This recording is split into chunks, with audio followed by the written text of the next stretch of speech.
मौसम के बारे में आपसे ज्यादा अच्छी कोई जानकारी नहीं रखता। जितनी अच्छी आपके पास मौसम की जानकारी रहती है, मौसम किधर है, क्या है, कहां है, किधर जाना है, किधर है, ये सब आपके पास रहता है। तो मैं जानना चाहता हूं इस समय देश का मौसम क्या कहता है। देखिए, सबसे पहली बात तो ये है कि ये लालू जी ने कहा था कि रामविलास पासवान मौसम वैज्ञानिक हैं, तो हमको पता नहीं चला उस समय में कि ये हमारा क्या कहते हैं कि प्रेज कर रहे हैं कि शिकायत कर रहे हैं। तो चिराग ने उसका जवाब दिया था। तो इसलिए अब जब हम लोग हैं राजनीति में आज से नहीं हैं, पिछले 1969 में फरवरी में एमएलए बने थे, तो 50 साल से साढ़े 50 साल 6 महीना से भी ज़्यादा क्या कहते हैं कि हो गया है। और ये नहीं है कि हम लोग कोई आकाश से आए या हमारे परिवार में कोई पॉलिटिक्स में थे। अपने से जैसे होता है जमीन को तैयार करना, रोड बनाना, गाड़ी चलाना, चलते रहे। इमरजेंसी में 18 महीने जेल में रहे। कुल मिलाकर के 40 बार से अधिक तो जेल में हम जा चुके हैं जी। और फिर जयप्रकाश जी ने 1977 में उन्होंने कहा कि नहीं एमएलए में आप लड़िए लोकसभा में, तो फिर लड़ गए और सबसे ज्यादा वोट से जीते भी। Guinness book of world record में नाम भी रहा। दो राय नहीं। सरकार में भी रहे, कहने में हमको कोई आपत्ति नहीं है। 6 प्रधानमंत्री। आज का ये जो सवाल था चिराग, मैं चाहूंगा कि आप माइक पकड़ लें। ये सवाल जो था आज का, वो खास तौर से आपके जवाब पर मैं आ रहा हूं। आपने जो मेन चीज पूछा है ना, उस पर मैं आ रहा हूं जी। तो 6 प्रधानमंत्री को जो है हमने देखा है, और हमारी आदत नहीं है कि हम किसी कभी क्रिटिसाइज करते हैं या कुछ करते हैं। और आजकल तो अब देखते हैं कि जो मौसम बदल गया है, जब कांग्रेस, एनसीपी, शिवसेना सब एक साथ अब आ रही है, तब आज के युग में अब जो है, जो होने का था हो गया।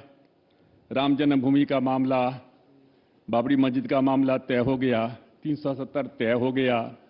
ये मानते हैं कि जो 35 ये था तय हो गया। शिवसेना कांग्रेस के साथ सरकार बना दी।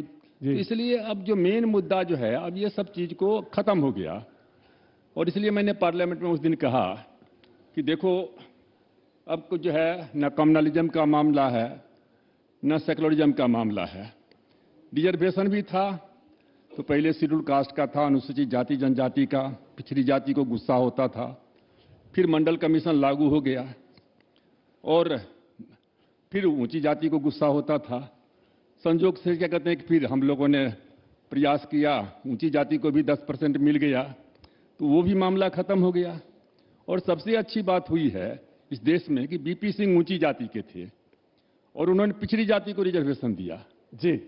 और नरेंद्र मोदी जी अति पिछड़ी जाति के हैं, घांची कम्युनिटी के, और उन्होंने ऊंची जाति के लोगों को रिजर्वेशन दिया। तो सामाजिक न्याय यही होता है। और उसमें मुस्लिम भी हैं, सब लोग हैं, कोई ये नहीं है कि हिंदू ही हैं। मैं दरअसल जानना ये चाह रहा था कि वैसे मैं आऊंगा, शॉर्ट आंसर्स में आऊंगा, लेकिन मैं जानना ये चाह रहा था कि प्याज के बारे में अभी कुछ देर पहले बोल के गए कि 200 रुपए किलो प्याज है, 25 रुपए का एक प्याज मिल रहा है, विदेश से प्याज आ गया 25 रुपए का। सेब 5 रुपया 10 रुपए का एक, प्याज 25। देखिए, न्यूज 18 के यहाँ सब लोग, काफी लोग होंगे, है ना? जी जी, बहुत सारे लोग हैं। हाँ, सब तो न्यूज 18 हमसे शुरू से ही पूछा जा रहा था, और मैं झूठ कभी नहीं बोलता हूं जी, ये सब जानते हैं। कोई ये भी नहीं कह सकता है कि रामविलास पासवान 50 साल में एक नया एक पैसा का इनके ऊपर में कोई चार्ज है या कुछ है, कुछ नहीं है। और हमें सही बात बोलता हूं, क्योंकि हम जानते हैं कि हम आज बोलेंगे तो कल हमसे प्रश्न पूछा जाएगा। आज से हमसे 3 महीना पहले से पूछा जा रहा था। मैंने एक ही बात कहा, हमने कहा देखो, मौसम जो है ऐसे भी जो महीना होता है अक्टूबर नवंबर, सितंबर अक्टूबर नवंबर, ये 3 महीना का जो होता है आलू प्याज और टमाटर का भाव बढ़ता है। इस बार क्या हुआ कि मौसम लेट से आया सब जगह, और मौसम आया 1 महीना लेट से चला। तो जो नवंबर में आने वाला था वो दिसंबर में 1 महीना लेट हुआ। और फिर दूसरी बात क्या हुई कि जहां जहां महाराष्ट्र है, कर्नाटका है, मध्य प्रदेश है, तो जहां जहां मानते हैं कि प्याज की ज्यादा खेती होती है, संजोग से क्या हो गया कि जब फसल तैयार हुआ तो बारिश आ गई, और बारिश आ गई तो इतनी बारिश आई कि बाढ़ आ गया।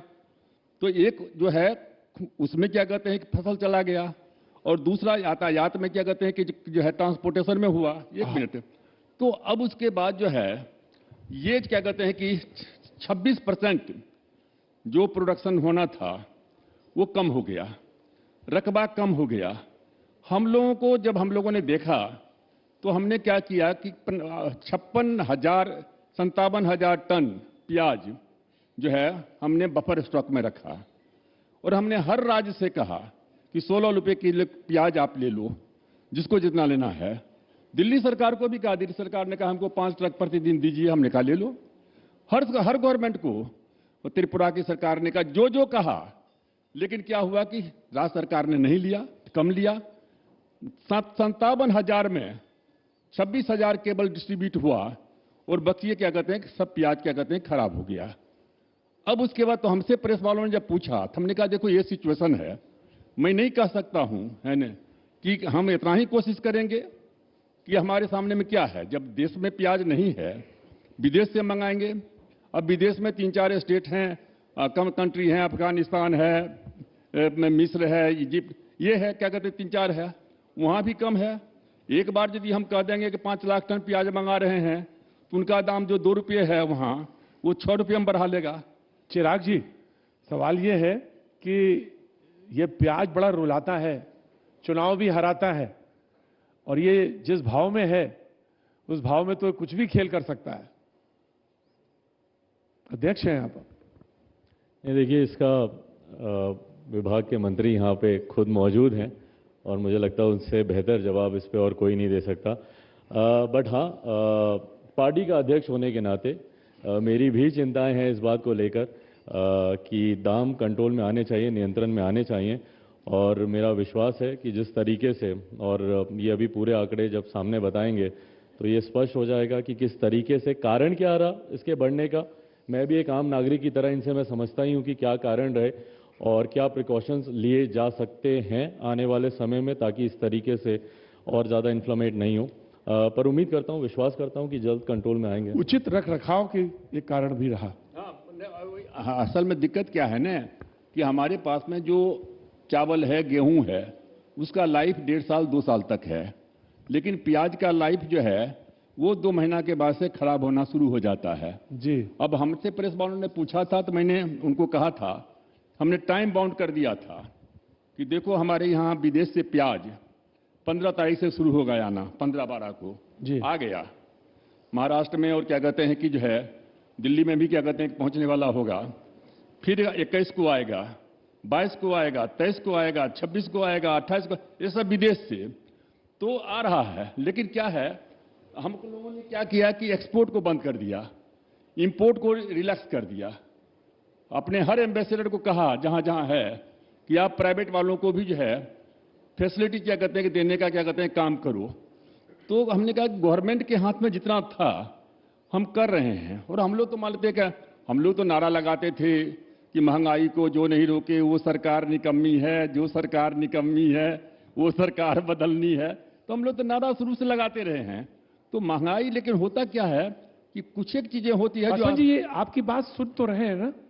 हाँ, सुनते तो है ना बात, ये आपकी क्या बात तो सुनते हैं ना ये आपकी? हाँ, नहीं बिल्कुल। सहयोगियों वाली बात पे देखिए, हाँ, सहयोगी वाली बात पे आई थी ना कि सहयोगियों की नहीं बिल्कुल। देखिए, आप कहिएगा हमको, हमारे पास में पब्लिक डिस्ट्रीब्यूशन सिस्टम में चावल है, गेहूं है, और मैं आज आपको कहता हूं कि 600 लाख टन हम 2 रुपए किलो गेहूं, 3 रुपए किलो चावल दे रहे हैं। खरीदते हैं 20 रुपए किलो गेहूं, और चावल खरीदते हैं 30 रुपए। और 81 करोड़ लोगों को, 1-2 नहीं, 81 करोड़ लोगों को 2 रुपए किलो गेहूं, 3 रुपए किलो चावल देते हैं। और उपज इतनी है कि जितना हमारे पास में गोडाउन के अंदर में है अनाज, उतना ही बाहर में पड़ा हुआ है। तो हमारे पास में कमी नहीं है जी। पर सवाल जब मैं पूछ रहा था, चिराग सवाल को ज्यादा अच्छी तरह से मुझे लग रहा था समझ रहे थे, मुस्कुरा रहे थे। तो मैं अब आता हूं क्योंकि ये कुछ जरूरी सवाल थे जो मुझे दिए गए थे कि ये पूछ लेना। अब मैं बात सीधे सीधे करता हूं। और सवाल यह है कि प्याज पे तो बातचीत हो गई चिराग, लेकिन जो सड़क पर हो रहा है उस पर सब जानना चाहते हैं। सहयोगी हैं, महत्वपूर्ण सहयोगी हैं। तो जेडीयू ने तो कह दिया, विरोध कर दिया, अब आप? अगर मैं सही समझ रहा हूं तो आप सीएए की बात कर रहे जी, हैं। मैं बिल्कुल उसी पे बात कर रहा हूं, सुबह से उसी पे बात चर्चा चल रही। देखिए, नागरिकता बिल्कुल हम लोगों ने, लोक जनशक्ति पार्टी ने पूरी मजबूती से हम लोगों ने इसका समर्थन किया है। और मैं आपके चैनल के माध्यम से मैं आग्रह जरूर करूंगा सबसे, जो भी इस विधेयक को लेकर जो भी बवाल मचा रहे हैं, जरूरत है उसको एक बार पढ़ने की। जब तक मैंने भी इसको नहीं पढ़ा था, मेरे मन में भी काफ़ी शंकाएं थी, संदेह था। बट जिस दिन इसको पार्लियामेंट में टेबल किया गया, उस दिन मैंने पूरा बिल इसको पढ़ा, गंभीरता से समझा, अपने पार्टी के तमाम वरिष्ठ नेताओं के साथ बैठकर हम लोगों ने इस पर चर्चा भी की।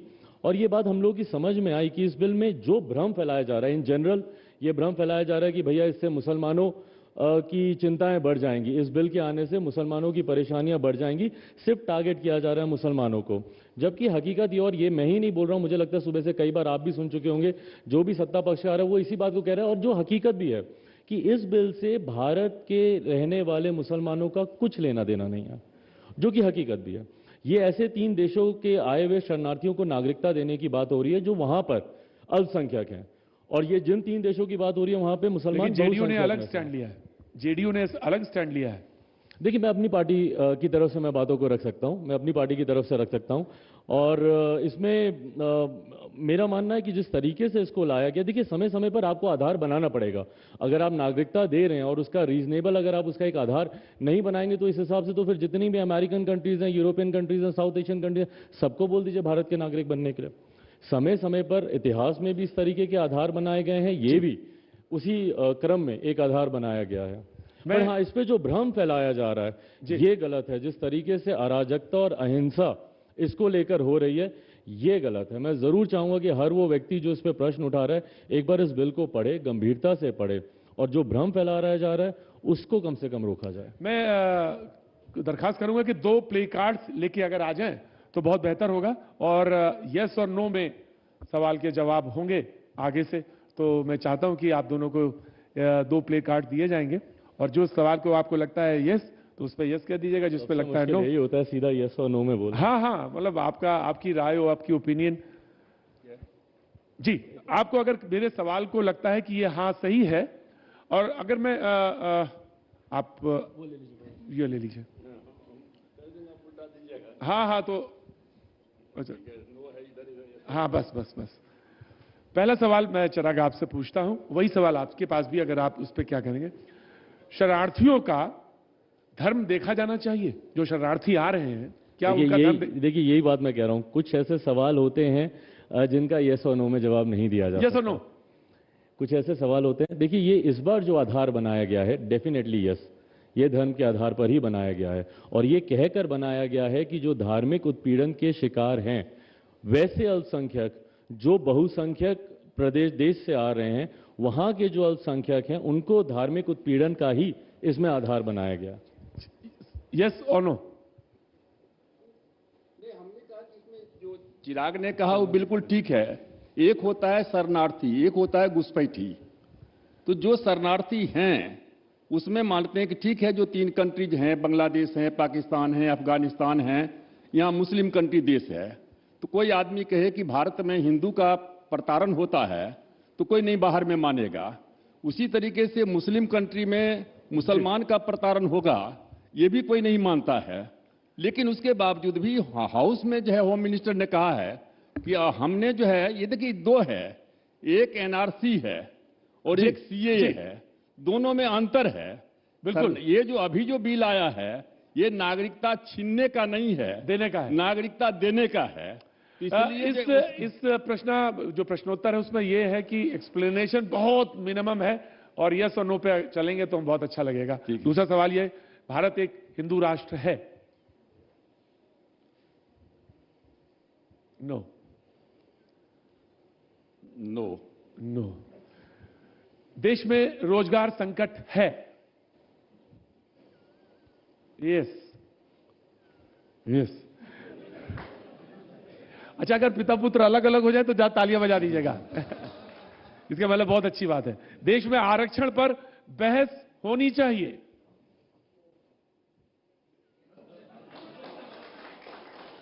नहीं होनी चाहिए। अब तो सबको मिल गया, तब क्या बहस है? अब किसी को नहीं, कोई सेक्शन है यदि छूटा रहता तब तो बात थी। मैं मौलाना आपको तो बहुत बरसों से जानता हूं, बस फर्क इतना है उम्र आपकी ज्यादा मेरी कम है। मैं पूछूंगा आपसे, मैं पूछूंगा, तो थोड़ा सब्र रखिए, मैं आऊंगा, सब्र रखिए मौलाना, मैं आऊंगा आपके पास, बगैर पूछे कहां जाऊंगा। अमीर दलितों को आरक्षण का लाभ छोड़ देना चाहिए। अमीर दलितों अभी नो मतलब अमीर दलितों को अभी आरक्षण मिलता रहना चाहिए। बिल्कुल, जब तक कास्ट सिस्टम है आप इंटरकास्ट मैरिज को कंपलसरी कर दीजिए, अंतरजातीय विवाह कर दीजिए, लड़का लड़की दोनों को नौकरी मिलना शुरू हो जाएगा। अपर कास्ट का भी रहेगा, बैकवर्ड भी रहेगा, शेड्यूल कास्ट का रहेगा, आरक्षण खत्म कर दीजिए। लेकिन जब जातिगत आधार पर आज भी घोड़ा पर चढ़ने नहीं दिया जाता है, जातिगत आधार पर एट्रोसिटी होते हैं। ठीक है, क्योंकि मेरे पास भी पाबंदी है, क्योंकि मुझे उस पर ज्यादा एक्सप्लेनेशन नहीं करना है मुझे भी। बिहार चुनाव से पहले नीतीश कुमार फिर पलटी मार सकते हैं? नो। अच्छा, नो। राहुल गांधी पहले के मुकाबले परिपक्व नेता हैं, पहले के मुकाबले मैच्योरिटी आई है? नो। आप तो पड़ोसी हैं। नहीं, पड़ोसी की बात नहीं है ना, मतलब बेहतर जानते होंगे। देखिए, परिपक्व नेता रहते तो उनको अध्यक्ष पद से हटाया क्यों जाता? तो ये सुनो, नो। राजनीति में परिवारवाद गलत परंपरा है? अब फंस गया। नहीं, नो। मैं क्लियर हूं काफी चीजों को लेकर जी।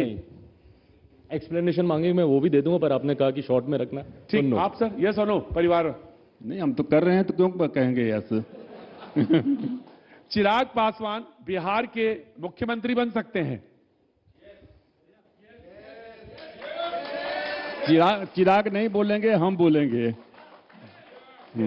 वो चिराग नहीं बोलेंगे, ठीक कहा। आरजेडी में तेजस्वी यादव अध्यक्ष पद के सबसे बेहतर विकल्प हैं? ये उनको डिसाइड करना है, उनकी पार्टी है, किसी और के बारे में जवाब देना ठीक नहीं।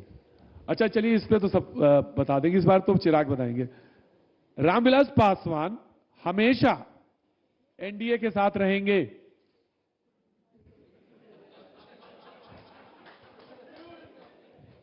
हम लोग ऑनेस्ट अलाई हैं, मजबूती से जिनके साथ हैं रहते हैं। नहीं, हाँ, एक बात कहना चाहते हैं, थोड़ा सा एक्सपेक्टेशन से कहें। देखिए, रामविलास पासवान एक गलतफहमी है जी। जब लोग कोई मौसम वैज्ञानिक कहते हैं जी। तो वो समझते हैं कि जिसकी सरकार बनती है जी। उसके साथ में हम चले जाते हैं। ये कोई नहीं कहता है कि जहां हम जाते हैं उनकी सरकार बनती है जी। आज तक जितना भी क्या कहते हैं कि आप देखेंगे तो उसमें आपको पता चलेगा कि जब हम मंत्री बने, बीपी सिंह के समय में बने जी। बीपी सिंह के समय कोई मंत्री तो थे नहीं, गए सरकार बनी। अटल जी की सरकार एक वोट से गिर रही थी, हम बड़ा पद ले सकते थे 98 में, हमने समर्थन क्या कहते हैं कि नहीं किया। हम क्या कहते हैं कि एक बात सही है कि जो बीजेपी हमें कितना रामविलास पासवान है तो हम सम्मान की जिंदगी जीते हैं जी, इज्जत की जिंदगी जीते हैं। लेकिन यदि कोई आदमी हमारे सम्मान पर ही कुठाराघात करेगा तो फिर उस समय में क्या कहते हैं कि हम सोचना पड़ता है। इसलिए आपने जो पूछा परमानेंट मैं समझ गया। लास्ट सवाल एकदम है, बिल्कुल क्विक रिस्पांस कि इंडस्ट्री, फिल्म इंडस्ट्री मिस करते हैं? नहीं, मिस नहीं करता हूं। Thank you so much. Thank you so much, बहुत बहुत शुक्रिया, थैंक यू सो मच।